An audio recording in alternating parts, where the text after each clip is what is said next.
참 좋으신 주님의 은혜와 사랑이 여러분에게 임하시기를 먼저 빕니다. 매주일 우리가 함께 고백하는 것, 우리 믿음의 성도들이 오직 믿음으로만 살아가시는 사랑하는 여러분들이 되실 수 있기를 또한 축복합니다. 오늘은 종려주일입니다. 한없이 겸손하신 모습으로 어린 나귀를 타시고 예루살렘 성에 입성하시는 예수님. 사람들은 겉옷을 펼쳐서 길에 갑니다. 그리고 종려나무 가지를 흔들면서 찬송을 합니다. 호산나 다윗의 자손께 복되시다. 주님의 이름으로 오시는 분 더없이 높은 곳에서 호산나. 그래서 찬양대가 계속 종려주일 찬양 가운데 호산나가 계속 나온 거거든요. 호산나라고 하는 뜻은 구하여 주십시오. 구하여 주십시오. 다윗의 자손께 복되시다. 주님의 이름으로 오시는 분 더없이 높은 곳에서 우리를 구하여 주십시오. 호산나 하고 찬양을 하는 거거든요. 하지만 우리는 압니다. 며칠 뒤면 이 사람들은 예수님을 십자가에 죽이라고 외치는 군중이 됩니다. 예수님은 십자가에 죽임을 당하시죠. 이렇게 앞에 있는 예루살렘 갈보리 십자가를 향해서 겸손한 모습으로 예루살렘 성에 입성하신 그것을 기념한 주일이 바로 오늘 종려주일입니다. 그리고 내일부터 한 주간을 우리는 고난주간이라고 부르죠. 고난주간 가운데 금요일이 예수님께서 십자가에 달려 고난받으시고 운명하신 성금요일이 됩니다. 여러분들은 이 한 주간 동안 예수님의 고난주간의 행적을 한번 쫓아가 보십시오. 제가 인쇄물로 자료를 저 안내석에 뒀거든요. 활용하셔서 잘 쫓아가서 말씀을 잘 따라가 보시고, 젊으신 분들은 검색을 하면 너무 다양하게 좋은 자료들이 많이 나와 있습니다. 또 한 가지 검색이 편리하신 분들은 비아 돌로로사라고 하는 단어를 꼭 기억하셨다가 한번 검색해 보십시오. 비아 돌로로사는 슬픔의 길, 고난의 길이라고 하는 라틴어인데 예수님께서 재판받으시고 십자가에 운명하실 때까지 가신 그 과정을 1km가 채 안 되는 길로 쭉 표시를 해놓은 그 슬픔의 길, 비아 돌로로사입니다. 자, 오늘 우리들이 함께 십자가를 다시 한번 생각하게 되는데, 이 모든 것들은 사순절기를 살아가면서 우리는 십자가를 품어야 됩니다. 십자가를 생각해야 됩니다. 한 것은 우리들 마음 중심의 십자가를 세우기 위함입니다. 그리고 그 십자가가 나를 위한 십자가입니다. 라고 고백하기 위함입니다. 오늘 우리는 말씀 속에서 야고보 요한 형제 그리고 이들의 어머니가 되는 살로메에게 예수님께서 질문을 하시는데 그 질문에 주목하고 싶습니다. 그 질문 속에서 우리는 예수님을 만날 수 있어야 합니다.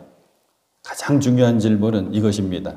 내가 마시려는 잔을 너희가 마실 수 있겠느냐? 이 질문에 저와 여러분들이 네, 예수님, 주님, 제가 마실 수 있습니다. 라고 대답할 수 있어야 합니다. 오늘 말씀의 배경을 먼저 설명드리면 이제 예수님은 3년간의 공생애에 마침표를 찍으시려고 합니다. 주로 예수님은 갈릴리 지역에서 이 공생의 삶을 살아가시는데 3가지 사역을 하셨죠. 선포하시고 가르쳐주시고 고쳐주시고, 이제 예수님 아니면 감당할 수 없는 십자가를 예수님은 감당하셔야만 합니다. 때문에 예수님께서는 여러 차례 예수님 당신께서 순환당하실 것, 그리고 죽으실 것, 그리고 다시 부활하실 것을 예고해 주십니다. 우리도 지금 성경 말씀을 펼쳐 읽고 있죠? 한번 눈으로 성경 말씀을 보시게 되면 17절부터 19절, 오늘 20절 말씀부터 봤잖아요. 17절부터 19절 말씀이 예수님께서 3번째로 당신의 고난과 죽으심과 부활을 예고하시는 장면입니다. 3번이나 예수님의 고난과 죽으심을 그리고 부활하심을 예고해 주셨는데도 불구하고 예수님의 말을 들은 제자들은 그 뜻을 도무지 헤아릴 수가 없었습니다. 아니, 오해하고 때로는 착각을 합니다. 착각, 오해, 그러니까 제가 우리 교회 안에서만 할 수 있는 기독교 유머 간단한 거 하나 해드릴게요. 어떤 자매가 목사님께 상담을 신청했습니다.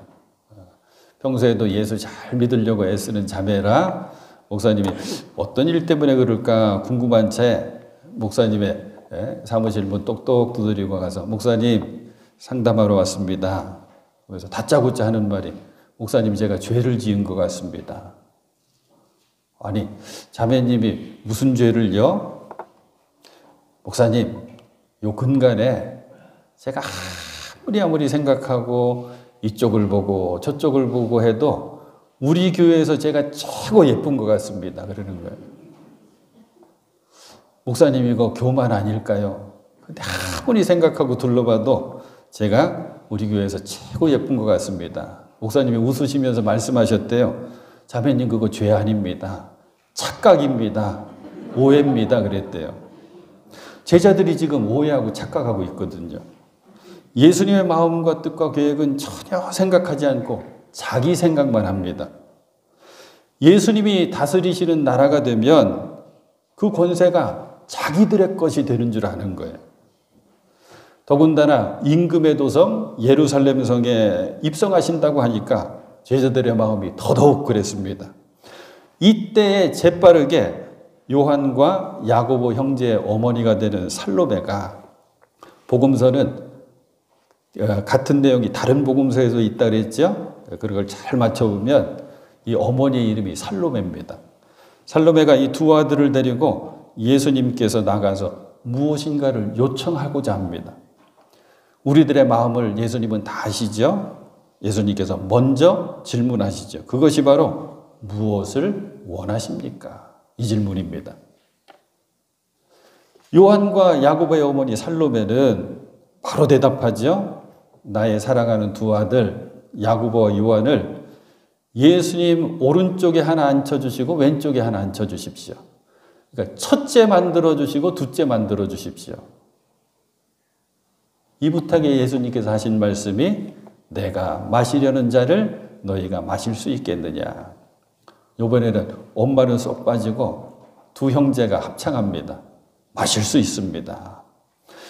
흥미롭게도 이 모든 상황을 나머지 10명의 제자들이 지켜봅니다. 10명의 제자들의 모습이 24절에 있습니다. 24절 한번 볼까요? 10 제자가 이 말을 듣고 그 두 형제에게 뭐 했대요? 분개하였다.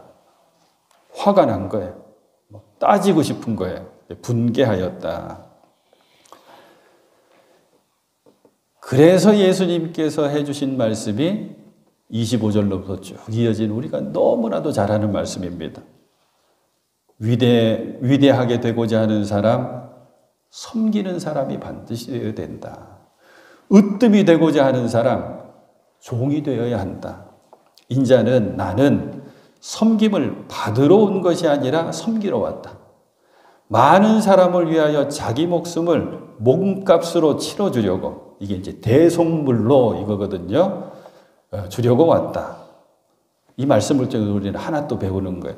십자가는 죽으시기까지 살아가신 사랑의 자리면서 하나님의 뜻에 죽으시기까지 복종하신 순종의 자리면서 자기의 모든 것을 다 대속물로 주시기까지 섬기려고 하셨던 섬김의 자리입니다. 저는 오늘 말씀 가운데 예수님의 두 가지 질문에 집중하고 싶거든요. 첫 번째 질문입니다. 무엇을 원하십니까? 우리가 익숙한 거 무엇을 원하느냐? 요한과 야고보 형제, 거기에 더해서 베드로는 예수님으로부터 특별한 사랑을 받았습니다. 앞에 있는 17장에 보면 변화산 사건이 있거든요. 여기에 요 3명의 제자만 따로 데리고 가십니다. 놀랍게 변모된 모습 요 3명의 제자들만 봅니다. 그 비밀이 뭔지도 3명의 제자들만 예수님께 듣습니다. 특별한 이 사랑을 받아서 그런가요? 예수님의 뜻을 알지 못하고 오해했던 이 제자들 그저 높아 만지고 싶습니다. 다스리는 자리에 앉고 싶습니다. 으뜸되는 자리를 차지하고 싶습니다. 이 마음을 다 아시는 예수님 질문하신 거예요. 무엇을 원하느냐? 감사하게도 우리가 기도의 무릎으로 주님 앞에 나아갈 때마다 주님 똑같이 물어보십니다. 너 무엇 때문에 그토록 간절하냐? 너 무엇을 원하느냐? 여기 우리는 무엇이라고 대답해야 될까요? 이게 첫 번째 질문의 가장 중요한 의미입니다. 그런데 우리들 마음속에 있는 대답은 대부분 비슷합니다. 높아지게 해주세요. 으뜸되게 해주세요. 많아지게 해주세요. 커지게 해주세요. 무엇을 원하느냐에 우리는 좋은 답을 낼 수 있어야 되는데, 주님 기뻐하실 만한 답을 할 수 있어야 되는데, 그게 과연 뭘까? 구약에서 하나 배우고 또 예수님을 통해서 또 한 가지 배웁니다. 구약 성경을 통해서 우리는 솔로몬에게 배우게 되죠. 솔로몬이 다윗의 뒤를 이어서 이스라엘을 다스리게 되었습니다. 1000번제를 성껏 드렸습니다. 그 모든 과정, 그 모든 모습, 그 모든 마음을 기뻐 받으신 하나님, 솔로몬에게 이렇게 말씀하시죠. 너는 내게 구해라. 내가 무엇을 줄까? 이 질문에 솔로몬이 대답하죠. 저는 아직 작은 아이입니다. 저에게 듣는 귀, 지혜를 달라는 거예요. 듣는 귀, 지혜를 주십시오. 그래야지 제가 이 백성들을 다스릴 수 있습니다. 하나님이 그 대답 얼마나 기뻐하셨는지 지혜와 함께 구하지 않았던 부귀영화도 함께 주시죠. 예수님을 통해서 우리가 뭐라고 대답할지를 또 배우게 됩니다. 너희는 무엇을 원하느냐? 또 무엇을 바라느냐? 그게 바로 산상수훈에 있는 말씀입니다. 마태복음 6장 33절 너희는 먼저 하나님의 나라와 하나님의 의를 구하라. 너희는 먼저 그의 나라와 그의 의를 구하라. 그리하면 이 모든 것을 너희에게 더하여 주실 것이다. 무엇을 원하느냐라고 하는 주님의 질문에 이 대답을 우리가 할 수 있어야 합니다. 하나님의 나라를 구합니다. 하나님의 의를 내가 먼저 구합니다. 하나님의 나라를 구한다고는 의미는 하나님의 다스림 속에 살고 싶다고 하는 의미입니다. 하나님 나라 그럼 우리는 천국 먼저 생각하는데 그보다 먼저 생각해야 될 것, 하나님의 다스림 가운데, 하나님의 통치하심 가운데 내가 이 땅의 삶을 살고 싶습니다. 하나님의 의를 구한다고 하는 건 뭐냐면 하나님의 뜻에 맞추고 하나님의 계획대로 살고 싶습니다. 이 뜻입니다. 무엇을 원하느냐? 사람들이 이 질문을 받게 되면 대부분 구하는 것이 의식주거든요. 먼저 구하는 것이 의식주입니다. 제자들과 똑같은 거죠. 그것도 일용할 만큼이 아니라 많으면 많을수록 좋습니다. 크면 클수록 좋습니다.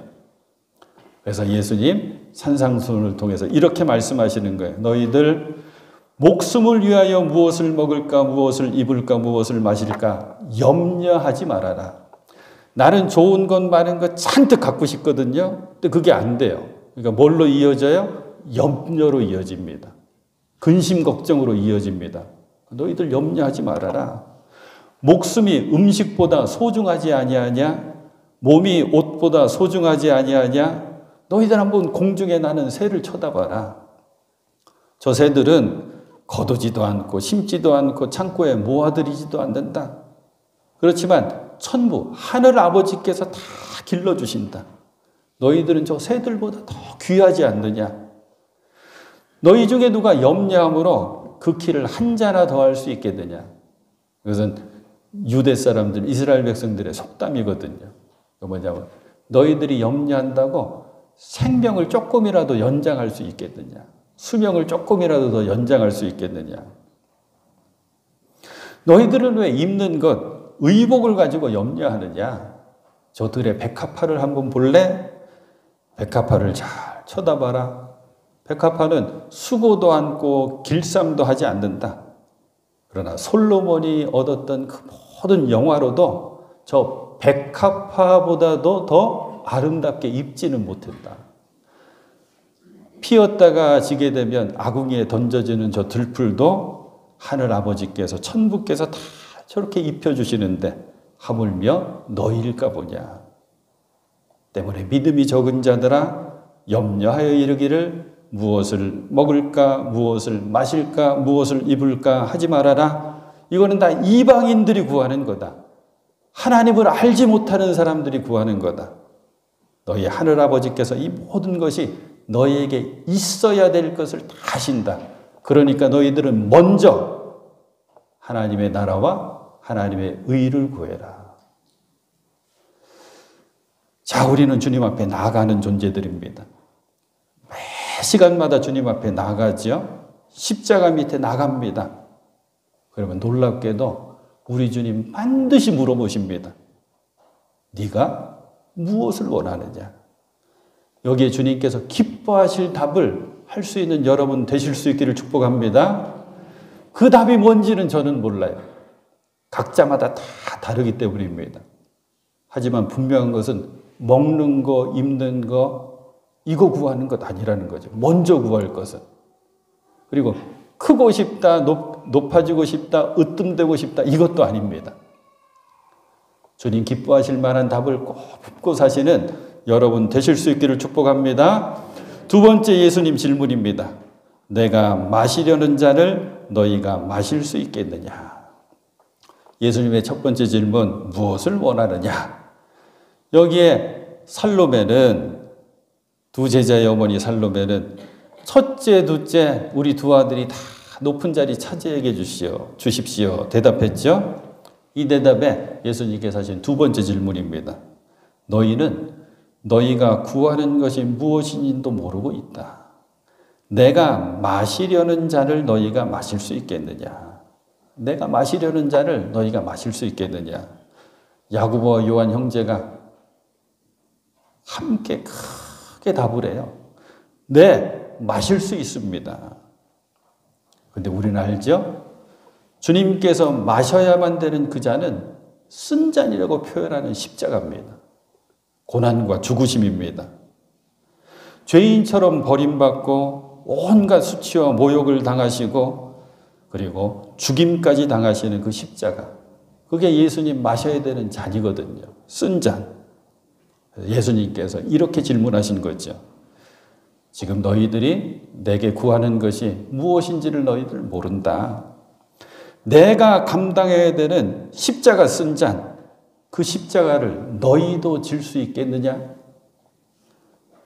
형제가 소리 높여 함께 합창해서 대답한 거예요. 착각하고 그리고 오해해가지고 대답한 겁니다. 네, 십자가 짊어질 수 있습니다. 감당할 수 있습니다. 이렇게 대답한 거죠. 놀라운 것은 이 장면이 그대로 찬송가의 가사가 됩니다. 그게 말씀 뒤에 우리가 함께 부르게 될 461장입니다. 십자가를 질 수 있나? 주가 물어보실 때. 이 찬송시는 엘보우멘 발랏이라고 하는 신학교 교수님이거든요. 아마 목회자도 하셨을 겁니다. 감사하게도 자랑스럽게도 감리교 목사님의 쌍둥이 아들로 태어났는데 1800년 말에 태어났거든요. 그러니까 1차 세계대전도 겪습니다.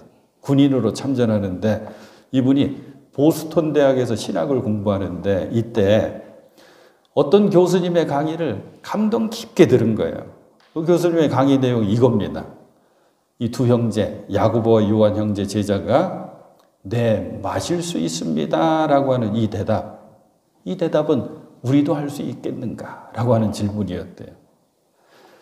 이후로도 이 말랏 교수님은 계속해서 스스로에게 질문합니다. 십자가에 죽기까지 나를 따라올 수 있겠느냐? 너도 십자가 질 수 있느냐? 이렇게 주님께서 물으시는데 나는 이 두 형제처럼 대답할 수 있을까? 예, 제가 할 수 있습니다라고 대답할 수 있을까? 늘 질문하다가 확신이 생긴 거예요. 그때 이 찬송시를 지었다고 합니다. 죽기까지 따르겠습니다. 이 대답이 말랏 교수님의 대답입니다. 십자가를 질 수 있나 주가 물어보실 때 죽기까지 따르오리 성도 대답하였다. 이 성도가 자신인 거예요. 우리의 심령 주의 것이니 주님의 형상 만드소서. 저는 이 대목 가사가 더 좋습니다. 주님의 형상 만드소서. 주 인도 따라 살아갈 동안 사랑과 충성 늘 바치오리다. 참 귀한 찬송이죠? 저와 여러분 우리 모두가 이렇게 고백할 수 있기를 간절히 소망합니다. 이번에는 찬양곡을 하나 소개해 볼게요. 이 찬양곡은 예전에는 많이 불렀었는데 요즘은 자주 부르게 되진 않는 것 같아요. 주님의 쓴 잔이라고 하는 찬양곡이 있습니다. 복음성가. 주님의 쓴 잔 맛보지 않으면 주님의 쓴 잔을 모르리. 그러니까 주님의 쓴 잔을 내가 경험하지 않으면 주님의 쓴 잔을 내가 알 수가 없다는 거죠. 주님의 괴로움 당하지 않으면 주님의 고통을 모르리. 주님의 십자가 져보지 않으면 주님의 죽으심 모르리. 주님의 쓴 잔은 내 것이며 주님의 괴로움은 내 것이며. 누구의 찬양곡이냐면 우리가 많이 듣고 많이 은혜 받게 되는 김석균 목사님, 찬양사역자, 그분의 복음성가입니다. 근데 이분은 멜로디만 쓰신 분이고 작곡만 하신 분이고 작사자가 누군가 딱 보고 나서 은혜 받은 거예요. 작사하신 분, 이 찬송시를 쓰신 분이 뇌성마비 장애인으로 귀한 찬양곡 가사를 많이 썼던 송명희 시인입니다. 송명희 시인이 그 떨리는 마음으로, 떨리는 손으로, 떨리는 목소리로 이거를 이렇게 쓴 거예요. 주님의 쓴 잔을 맛보지 않으면 주님의 쓴 잔 모르리. 주님의 십자가 져보지 않으면 주님의 죽으심 모르리. 마침내는 뭐라고 고백하냐면 맨 마지막에는 주님의 십자가 내 보물이라. 또한 그의 부활 내 영광이라. 송명희 시인이 이렇게 썼다니까 이게 은혜가 되는 거예요. 그래, 그분은 한평생 십자가 삶을 살았는데 근데 주님의 십자가를 내가 깊이 경험하면서 이렇게 고백하는구나.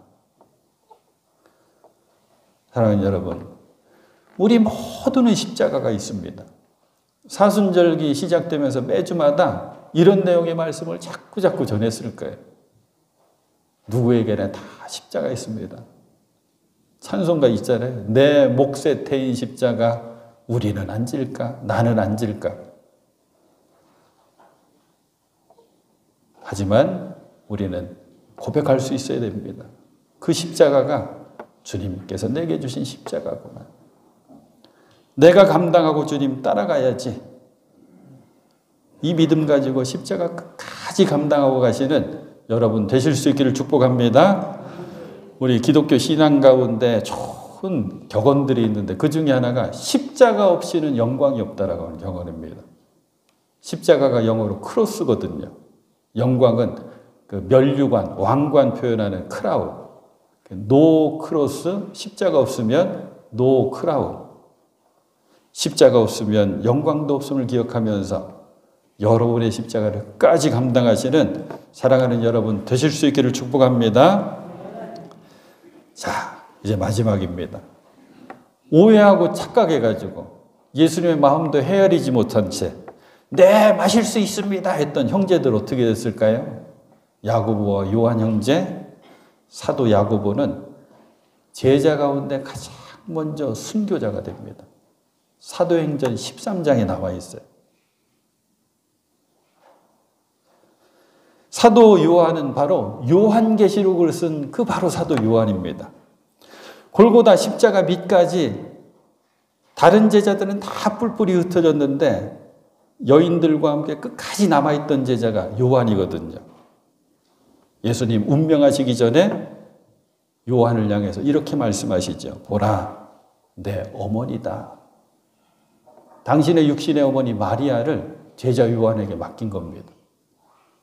요한은 자신의 어머니 살로메 그리고 예수님의 어머니 마리아, 자신이 두 사이가 또 친척 사이가 되기도 하는데 이거 복잡해지고 아무튼 이 두 어머니를 모시고 한평생 살다가 마리아가 죽은 뒤에 장사 지내고 그때 비로소 잡혀서 밤모섬에 유배를 당하게 되죠. 거기서 요한계시록을 기록합니다. 예수님의 질문, 내 잔을 너희들 마실 수 있겠느냐? 아무것도 모르고 착각하고 오해해가지고 네 마실 수 있습니다 했지만 주님께서 힘을 주셔서 그 대답대로 된 것입니다. 어머니 살로메는 예수님의 죽음의 자리, 십자가 밑에 끝까지 남아있던 여인 중에 한 명이고 부활의 첫 증인이 됩니다. 왜? 예수님의 무덤에 찾아갔던 여인 중에 하나가 살로메거든요. 사랑하는 성도 여러분, 예수님께서 야고보, 요한에게 주신 두 가지 질문, 내게 주신 질문이다 생각하면서 기억하십시오. 너는 무엇을 원하느냐? 내가 마시려는 잔을 너 마실 수 있겠느냐? 여기에 대답을 잘 하시되 내가 주님의 다스림 속에 주님의 뜻을 붙들고 살길 원합니다. 내가 짊어지고 가야 될 십자가 내가 짊어지고 주님 따라서 끝까지 가겠습니다. 대답하시고 그 믿음대로 살아가시는 사랑하는 여러분들 되실 수 있기를 우리 주님의 이름으로 축원해 드립니다.